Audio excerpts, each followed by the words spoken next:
توبہ کی 3 شرطیں ہیں. وہ توبہ جو حقوق اللہ سے متعلق کرنی ہو. ایک، اپنے کیے پر پچھتانا، اپنے کیے پر پچھتانا، نادم ہونا، شرمندہ ہونا.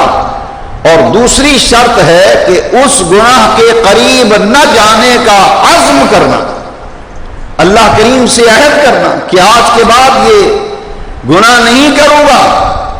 اور تیسرا، اللہ سے توفیق مانگنا کہ باری تعالیٰ جب تک تیری توفیق نہ ہو تو میں شیطان سے نہیں بچ سکتا. وہ مجھے بہکائے گا، پھسلائے گا، چکر میں پھنسائے گا. تیری رحمت شامل حال ہوئی تو میں گناہوں سے بچ جاؤں گا. یہ باقی 3 شرطیں ہیں. اور جس توبہ کا تعلق حقوق العباد کے ساتھ ہو اس میں 3 شرطیں تو یہی ہیں. اور چوتھی شرط یہ ہے کہ جس کی حق تلفی کی ہے اس سے آدمی معافی مانگے. جس کو نقصان پہنچایا ہے، جس کو نقصان پہنچایا ہے، جس کی حق تلفی کی ہے، اس سے معافی مانگی جائے. تو یہ توبہ کے 3 درجے ہیں.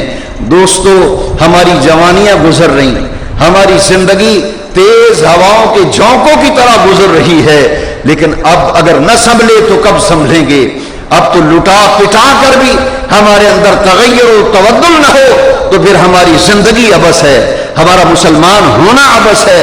ذرا غور تو کیجئے کہ زندگی کو بدلنے کا نام اللہ اکبر، اللہ سے رجوع کرنا ہے.